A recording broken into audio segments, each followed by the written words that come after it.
What's happening, friends? Welcome back for another episode of Waynecast. My name is Rob Johnson, and joining me from the engineer booth today is our studio engineer, Grant LeFaive.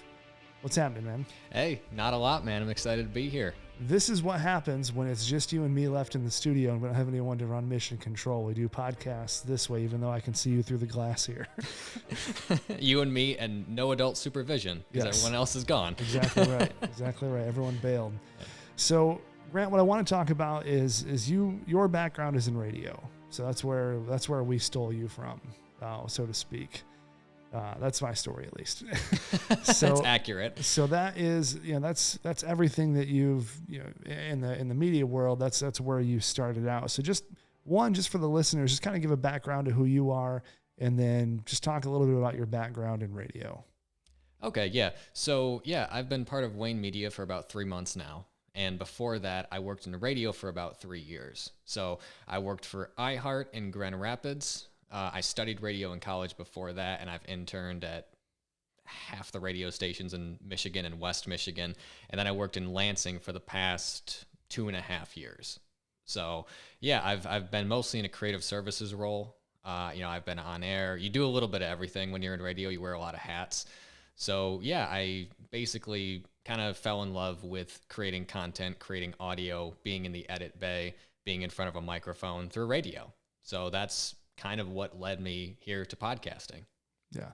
What's interesting about you largely being in our space here is that you're kind of the first person that we've had that has, we'll call it kind of a professional experience in another media platform similar to podcasting, which is radio. So, and again, I don't want you to, I know you work here and we are pro podcast and that's the team that we're on, but just kind of give me a rundown of what you saw as some of the differences. Cause you saw Speakeasy before, I didn't know you before any of this. You reached out to me and you were interested in the idea and the concept. Just kind of give me a rundown of what you thought some of the key differences were between podcasting and radio as it stands right now. So some of the key differences are, I guess it's using a lot of the same tools, but you're creating something completely different. So even radio, they do employ some video, some social media. We can argue about the efficacy of that all day long, but they do employ some of the same tools we do. It is people talking in front of a microphone, creating content, and it's also, a platform for advertisers. But some of the key differences being part of a podcast organization, it's a lot lower pressure, because radio, your job is twofold. You have to create, but you also have to keep the lights on too. The circus is 24 hours a day and it can never be allowed to stop. So as with podcasts, you have time to edit, you have time to pre-tape, and there are pre-tapes in radio, but they're 30 seconds or one segment, sometimes at the most, or sometimes a show, but still there's this live component to everything.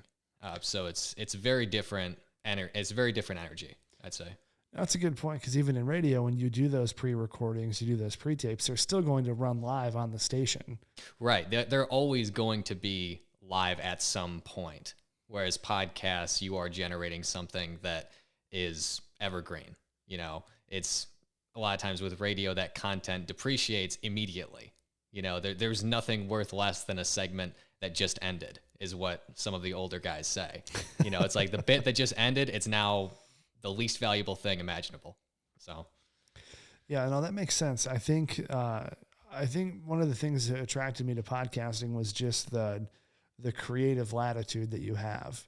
You have an ability to create, and you don't have to be subservient to the network or to even sponsors to some degree. I talked before on this show, one of my favorite podcast moments of all time, Bill Burr, the stand-up comedian. Oh yeah. So he does sponsor reads on his show, but he does it in a way that makes fun of the people that are sponsoring his show. And that's what the sponsors love. They love that playful interaction. And some of them don't, or some of them reach out and sponsor and don't really know what they're getting into. They just see a show with big downloads and drop the coin. But the sponsors that have stuck with him, it's largely because they enjoy that type of interaction, which I don't think I've ever seen on radio. No, you haven't. And you've never seen anything like this on radio. And who knows, it might have been different before my time, but you and me in the studio deciding, hey, let's turn on the microphones and let's go. Good. There'd be sirens going off, man. There'd be fire alarms getting pulled. Like it's just, it would be a total meltdown, whereas with this, we have a lot more flexibility. And like you said, Bill Burr reading ads for Sherry's Berries or whatever it was, it's the best. And you don't, like you said, the latitude you get, it's very casual. It's very conversational. You're getting Bill Burr, not Bill Burr, between ad breaks. It's just him. Right. And that really gets us to the subject of why I think podcasting is the more valuable media platform, is because you're getting people as they are, and not, I always thought the term on-air personality was interesting because it almost seems disingenuous. That is my personality on the air. That is not who I really am. And it almost feels like a show in a sense. And I wonder if that detracts from the authenticity of that platform and the staying power of it. And maybe I'm wrong, but I always thought it was a weird concept of like, well, this is who I'm just pretending to be on the radio. And there's things you can do like for comedic bits and whatnot. But I always found that to be interesting, that your staying power for a show is going to be essentially a made up character like SpongeBob SquarePants. That's going to be, that's who we're going to roll with. Joey Pants. Exactly. You're some guy. Not far off. And it's, to me, that's just interesting because what resonates with people about podcasting is the actual character and the people behind it. Like me talking to you right now is no different than me talking to you when these microphones are off. It's not like I'm changing who I am to come and do this show. This is 100% always Rob mode, Yeah.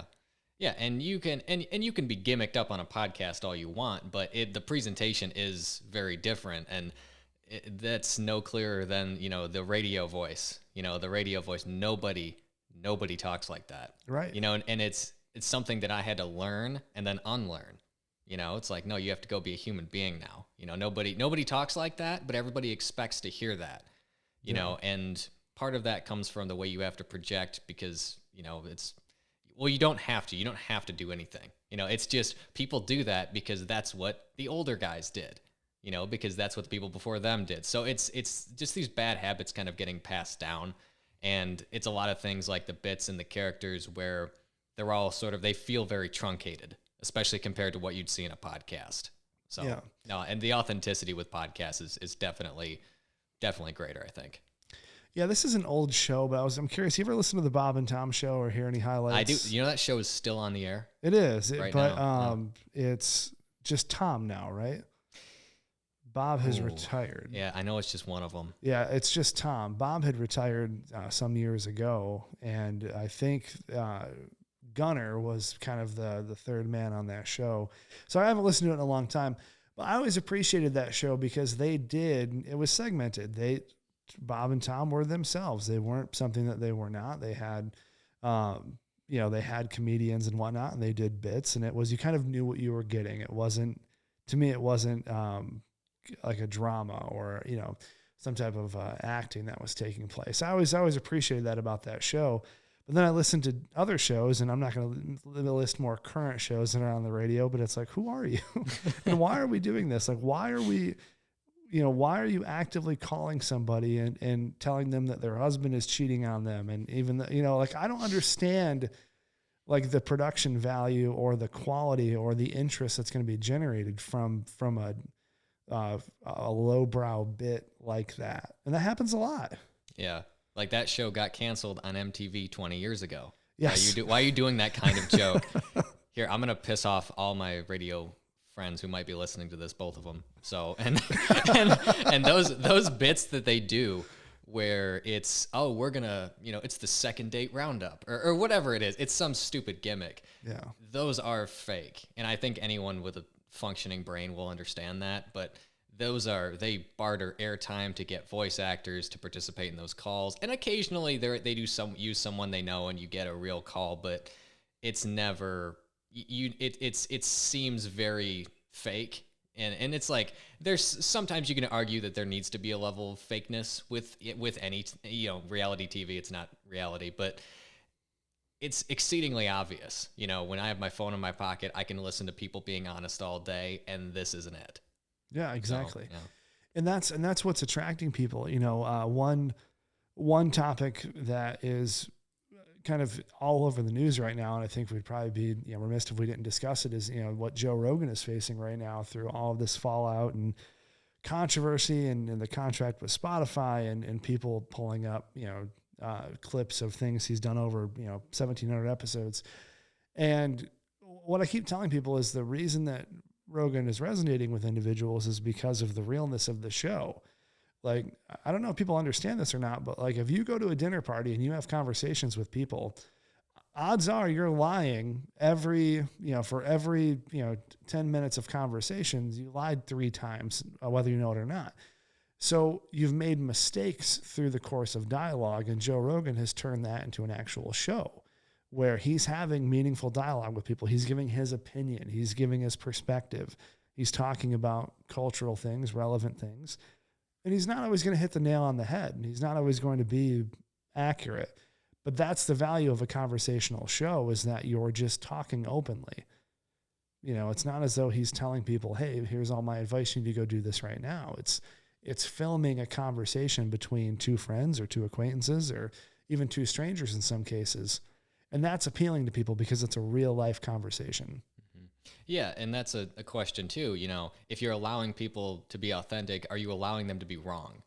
Are you, it's like you say you want someone real, like, yeah, real people make mistakes all the time. And Joe Rogan would be the first person to say it. He's released a few videos and, and everyone and their brothers weighed in on it. Yeah. But it's just definitely one of those things, like, what kind of authenticity are you really invested in? It's like, it's an interesting question that it creates, because if you have a real long form discussion, especially so many of them all the time for as many years as he's been doing it, and for as long as he's been pioneering and pushing podcasting forward for everyone else, I don't know, it's kind of mind blowing to think about, but it's definitely created it's pushed podcasting into a place I don't think it's ever been before. And, you get a lot of good with that, but there's also a lot of backlash that comes with anything. So, yeah. And people are divided, and you get people that have no full knowledge of the event. They just see a clip, whether it's from Huffington Post or Fox News or whatever it is, whatever side of the spectrum it's on. And they see a headline and they're like, wow, I'm going to summarize this entire person in this headline, and that's now my view. And that's just such an ignorant way to look at people in general. It's such a quick judgment. And my favorite response that I've seen is, I shared this with my wife the other day. Jocko had came out and he did like a 12-minute video, and the video is on Instagram. It's on, I think it's on his IGTV. It's called My Friend Joe. And he talks about this idea of people judging so quickly and then being upset when they're judged that quickly. And this is the same, it is really an old biblical principle of the matter in which you judged is going to be pushed back on you. So just be careful how quickly you are judging people. And that was the whole gist of that 12-minute video. And I loved it because it was very succinct. He wasn't, defending Joe and saying he has said things that aren't, that he shouldn't have said. And he's apologized for those. He's owned them. But I appreciated that video because it really talked a lot about why are we judging things so quickly in this era? And it's because we have the ability to do so instantaneously with how much we're connected with everybody and everything. Yeah, it's deeply gratifying to be righteously angry at someone. That kind of righteous anger. And like, I don't know, it's people take things personally that, to be honest, have nothing to do with them. People claim that Joe Rogan was out to get them, when the harsher truth is that Joe Rogan doesn't even know you exist. Yeah. And he doesn't care. And it's it's, yeah, with what Jocko was talking about. And I watched that video too, and I really appreciated that perspective, of just saying, like, you wouldn't want to put yourself or anyone through that level of scrutiny, no matter how ethical you've been, no matter what you've said or done. Right. So it's definitely something to consider before you make a judgment, especially publicly. Yeah. And that goes to show, kind of getting back to the original topic here, of how much podcasting has influenced our culture compared to radio.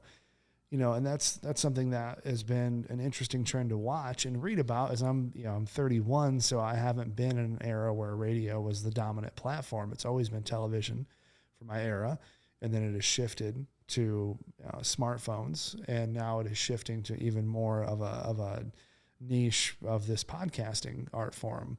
And radio has never been relevant in terms of, wow, did you hear that show on 6:50 a.m.? Said nobody in the last 38 years. It's just not something that comes about. And it's not to say the radio doesn't have a place in the market. It certainly does. There are, we have friends of our studio here that are still on the radio and still do shows and still, talk about meaningful subjects. And I appreciate that. The point is the general consensus of where our culture is going and what media outlets are doing. And the thing that's the most astounding to me is, when, not to talk about Joe Rogan this entire episode, but when he had Bernie Sanders on, that podcast has 14 million views just on YouTube. That doesn't count the downloads that it has on Apple, Spotify, Google. This was pre-Spotify deal. So, the estimate is anywhere between 80 and 90 million listens. When is the last time a primetime news show has had 10% of that? Howard Stern. Right. Like 20 years ago. Right. Yeah, if you look at CNN, I was looking at all the media ratings, CNN, Fox, MSNBC. I think Fox News is on top in the prime time at I'll probably get these numbers wrong. I think it's 2.4 million for the 7 to 11 primetime spot. Mm-hmm. CNN is 0.9 million. NBC is somewhere in there. MSNBC is somewhere in the middle of those two. That's 2 million. And we're talking 90 million. And that's two people. That's Joe and Jamie producing a show. And I think networks are terrified about this because you have millions of dollars in production, millions of dollars in advertising a day going into these fully produced primetime shows. And these guys with 4 microphones and, $1,500 video cameras are dominating you. Yeah. And I don't know, it raises a question because people have been arguing this. There's actually a summit happening later this year, which we should include a link to in the show notes because the name has slipped my mind, but I still follow radio. I still follow a lot of that news. And it's about how to retarget basically, how are we going to get all our listeners back because most of them have gone. And a big thing because I worked during COVID, I worked in radio during COVID, and that was rough because, when times got difficult, when people needed news, when people needed content, when they needed the immediacy that radio could offer, they didn't come to radio. And an argument can be made that people weren't in their cars as much, which is true. That is true across the board. But when you look at it from just a content perspective, what were we doing that someone else wasn't doing better? Mm-hmm. And that's why I went to podcasting. I wanted to parlay the experience and skills that I had and take some of the knowledge that I had from radio and really reapply it in this space. And to follow up with the Bernie Sanders, I guess the Bernie Sanders scenario is, think about if Bernie Sanders had gone on to CNN or Fox News, would that have been a more honest conversation than you would have seen on Joe Rogan? I don't think so. Right. I think the Joe Rogan conversation was about as honest as you could get on that size of platform that was available. Yeah. So it's something you don't see with traditional media. And I believe there's always a place for some traditional media. Of course. But it's definitely, the curtains come down. It's not like it was. Anyone can do what they do. Yeah. And that's the magical thing about what we do, and that's terrifying for them. Yeah. It's this idea that not that they've been exposed as if they're doing something wrong, because they're not. It's just this idea that this idea has been replicated and it's been distilled to the masses, and they now understand. NPR, one of the smartest organizations, went from, and they still do, the public radio and AM and whatnot, but they have some of the most successful podcasts in the world because they recognized a very good way to distill information to people is through these media channels that are always available. You don't have to tune in at the top of the hour. You can download the show and listen to it when you have time. And that's an interesting thing, and that's a scary thing for networks because everything has to be segmented and has to go live perfectly, and it's not like that. Yeah, and that's why I love NPR. Because they did the sort. I'm sorry, I keep looking down because I'm switching. Oh, you're I'm good. also the one switching the cameras right now. So Double duty today. Jamie, pull that up. Yeah. No, but that's and in my mind, one of the things that led to me leaving was the belief that radio should have been first to podcasting, and it wasn't. At least not in the scale or scope that it would have taken to really leverage it first. Right. Radio is trying to catch up. And what that means a lot of the time is, let's post our radio segments on our page, not on Spotify, on our radio station web page, which I don't think anyone has ever visited. Yeah. It's not secure. Yeah, even if you got a new car sitting there, man, I'm not going, but it's, and I don't mean to sound critical, but in my mind, radio had all the tools and it had a huge head start, but it just didn't see the potential until it was too late. Now, of course, iHeart is massive in their investments in podcasting. Of course, radio is now putting their foot on the gas, but it should have been happening 10, 20 years ago. We lost a lot of traction. Podcasting became, I would say, culturally irrelevant. You look at some of the pioneers, obviously Bill Burr, Kevin Smith. I forget who did the first podcast. I actually did an interview in the studio with another show. And we talked about like the very first person to do a podcast and all that. But, you look at these pioneers, they're still doing it. Burr, Rogan, Kevin Smith, Adam Carolla. And it's fascinating that the staying power, it's doing nothing but getting bigger and bigger for those individuals. And you brought up Howard Stern earlier. That's an interesting topic as well, because I think I can't really speak for his mind frame, but it's got to be frustrating to be on Sirius and to see people signing $100 million deals, $50 million deals, exclusive deals with, Stitcher, Spotify, and then you wonder what, I don't even know what his numbers are, but just it's interesting to see what that mindset would be of seeing things switch from satellite radio to now 100% free podcasting. And it is interesting because Howard Stern, for all his faults, that's a whole other episode if we want to talk about Howard Stern. And I love radio history because a lot of that's before my time, but I love watching and listening to those old segments. It's just pioneer. Yeah, and it's interesting because he pushed radio forward. Oh, absolutely. Because you look at almost every, I'm going to piss a lot of people off, a lot of radio shows model themselves after what Howard Stern did. Because you have the lead host who's kind of a jerk, kind of uptight, but he's the ringmaster. He controls the circus. And then you have the female co-host, and she does the news. She has some sort of gimmick. She does but she's also an active part of the conversation.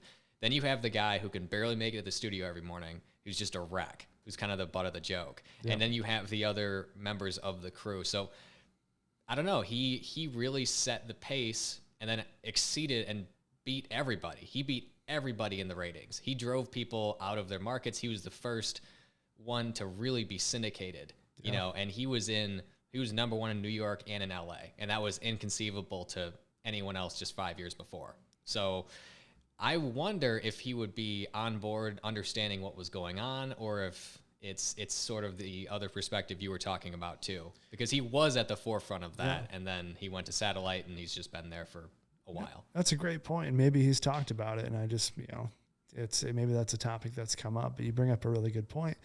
One thing about Howard Stern, whether you like him or hate him, or, you find his segments to be too crude or whatever, it's authentic. He's being himself. Yeah. Warts and all. And that's something that I don't think has necessarily been done like that in radio, which is why I think it picked up so quickly and probably laid a pretty good framework for what podcasters ought to be doing and the opportunities that are out there for them. And they miss that, that you miss that authenticity on the radio. Everything feels like a gimmick, and you have ads that are being read at 400 miles an hour, and it's excessive, and it doesn't really drive a lot of value. And for me, it doesn't make me want to come back and listen. Yeah. And the whole concept of now we have all this other media to compare it to, it's like, I listen to the radio sometimes, and I've worked in radio. I've listened to radio all my life, and I'm like, what's going on? Can someone explain what is happening right now? And I never have that same tracking problem with some of the other media. It's always immediate. It's always what I want. It's when I want it. And of course, there are some things that, need to be live. There are some things that need to be time sensitive. There are some commercials that need to be scheduled. Like we said, there's always a place for it, but it doesn't feel like anything. It doesn't feel like anything else you interact with in your day. You have your smartphone in your pocket, you have your computer in front of you, and radio is just, it's like the wax museum. It's something out of time, it feels like. And there's great radio. I feel like I should have said this like 20 minutes ago, but there is great radio content being produced every day. But we're talking about things that are more systemic. Yeah. So. And also, what I find interesting is there are people that are playing both fields. They're doing a podcast the way that they want on an FM station, whether it's local, and that's being cut and pushed to Apple, Spotify, and Google as well. So it's being pushed across both platforms.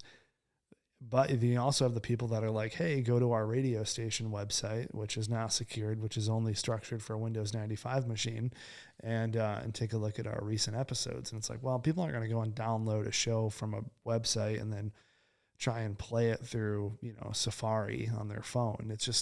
It's way too clunky, especially when they can look at, 2 million other shows within, the palm of their hand that arguably would give them better content and more ease of access. It's a very diplomatic way to put that. I Thank saw you. you smiling as you Thank said you. that. Like, Yes. well, let's see. It's better in a lot of facets that I can think of, and a few that I can't say. But no, it's crazy because you hear on the radio all the time now, and I was responsible for some of this. This is whatever. It's your fault. Yeah, it's all my fault. They all listen to me. I led, they followed. But Understood. the ads about tune into our radio station online. Tell your Alexa about our radio station. Bro, my Alexa is not getting anywhere near your radio station. Your commercial, are you kidding? Yeah. No. That's a big thing that I was taught in radio in the first place. Don't make unreasonable requests for your listeners. You shouldn't do it in a podcast either. Don't expect someone to do anything other than listen. And you should be grateful that they're doing that. Yeah. Because there's so much content out there. Stop making these weird, grandiose, very specific requests. Man, like, I'm on my way to go get coffee, and then I got to go to the gym, then I got to go to work. Like, don't ask me to pull up my computer and do these things. It's not, you're not on planet Earth if you think that I'm actually going to do that. Yeah, and this could be a whole nother episode, and I'd love Chris's opinion on this as well. So maybe the three of us should sit down and do a show on this. But I think what happened with voice, like specifically with your Amazon, with Alexa, Google, and even I think Apple, even though they had the least technologically advanced smart home speaker, I think they understood it better than anybody, which is no one is going to trigger their entire life through a skill app in Alexa or Google. And I apologize for keep saying the A word if people have one in the background. So we'll call it Amazon for now. But basically it's, and Gary Vee, one of my favorite marketers of all time, someone that is always ahead of trends. He's just flat out wrong on this one. And I don't know if he's come to terms with this or not yet, but voice is not the future of marketing or technology or anything. No one is going to look to voice commands or even AI, in my opinion, to run everything that they have. There's too much intrusion. There's too much. There's too many handoffs that can go wrong, and it's too complicated. To your point, Grant, it's not reasonable.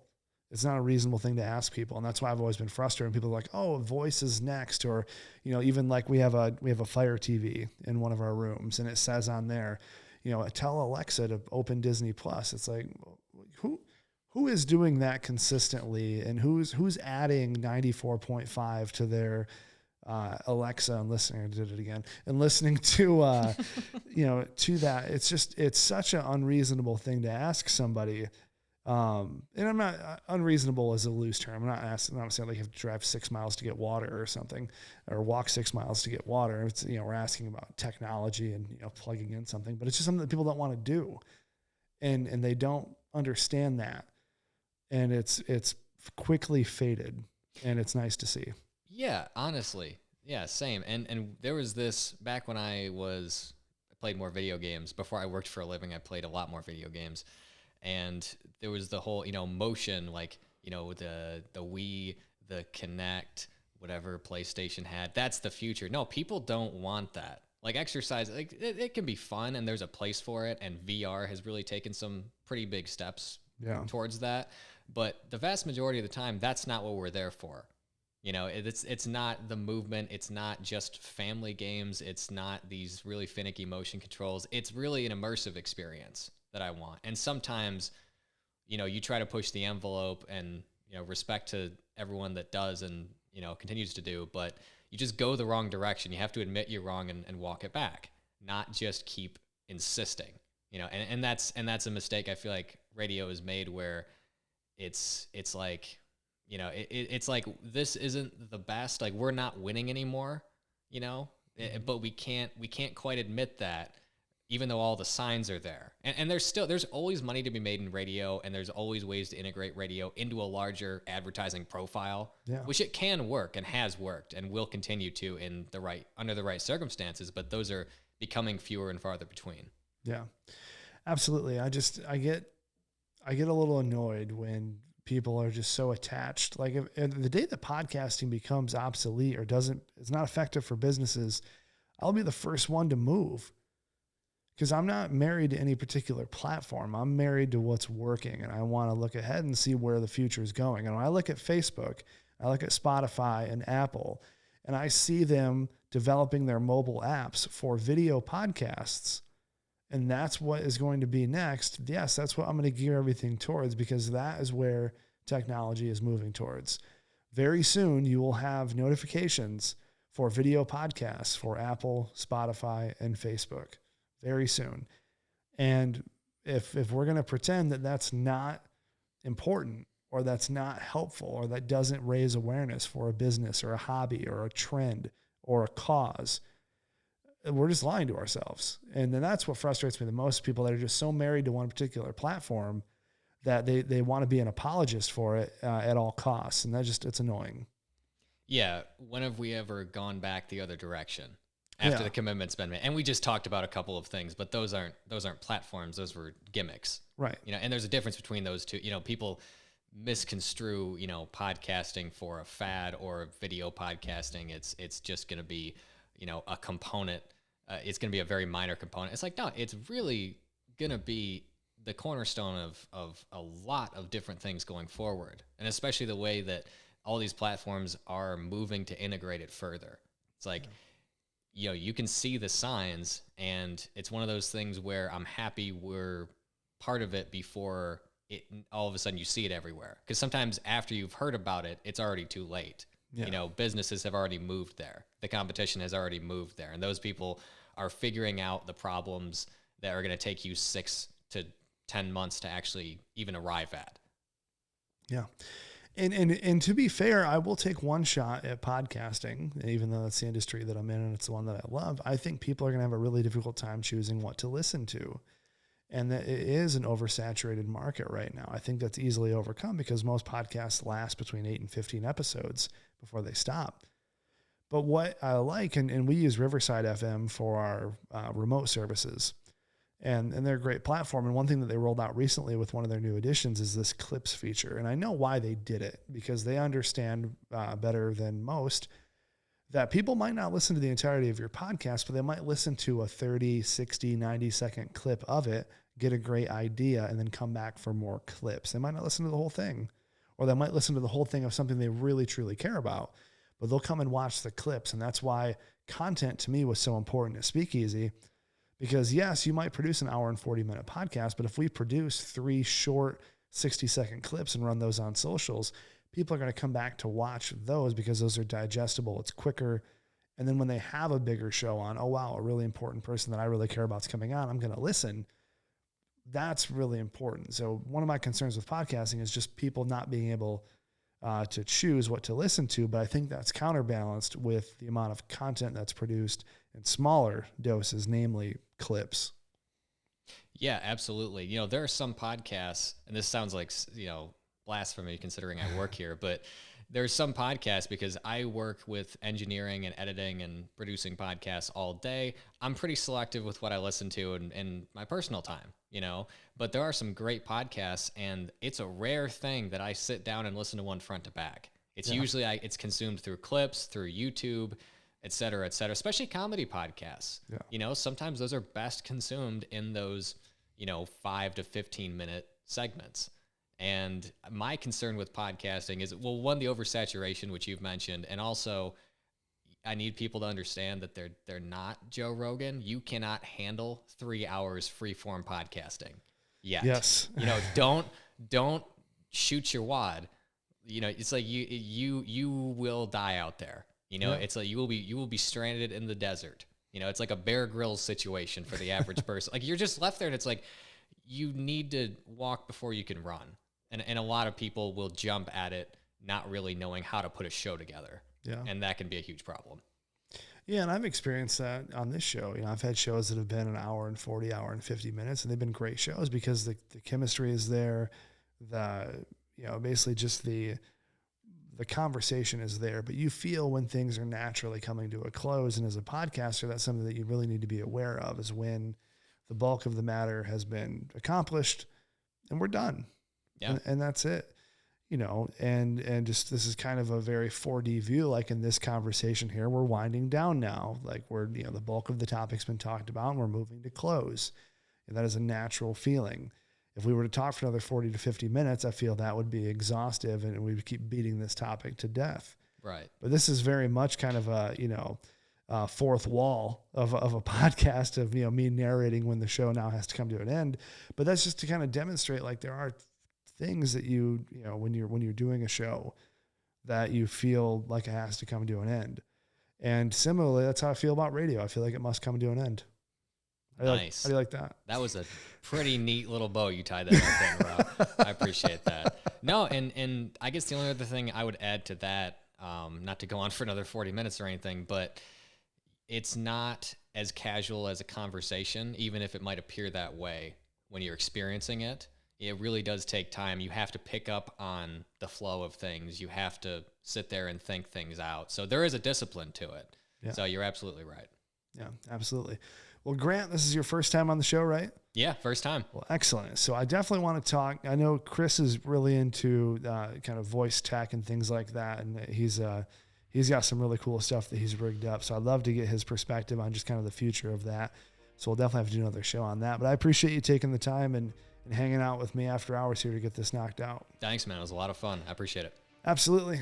All right, gang. Well, that will be it for this week's edition of Waynecast. I appreciate you listening. If you can do me a favor, drop a review on Apple or Spotify. Spotify has reviews now. That would mean the world to me. Thanks so much for listening. And real quick, if you are listening to this show and you've only listened to the audio version, because the first 55 episodes or so were audio only, we've now converted to video. So everything is on YouTube. All the episodes, I believe from 55 and forward, are on there, shot in our Speakeasy podcast network location in Brighton. So if you haven't checked out the video, go ahead and do yourself a favor and check that out and see what we have going on in the studio here. We got some really cool guests coming up, and I hope you tune in for those. We'll catch you on the next one. Take care.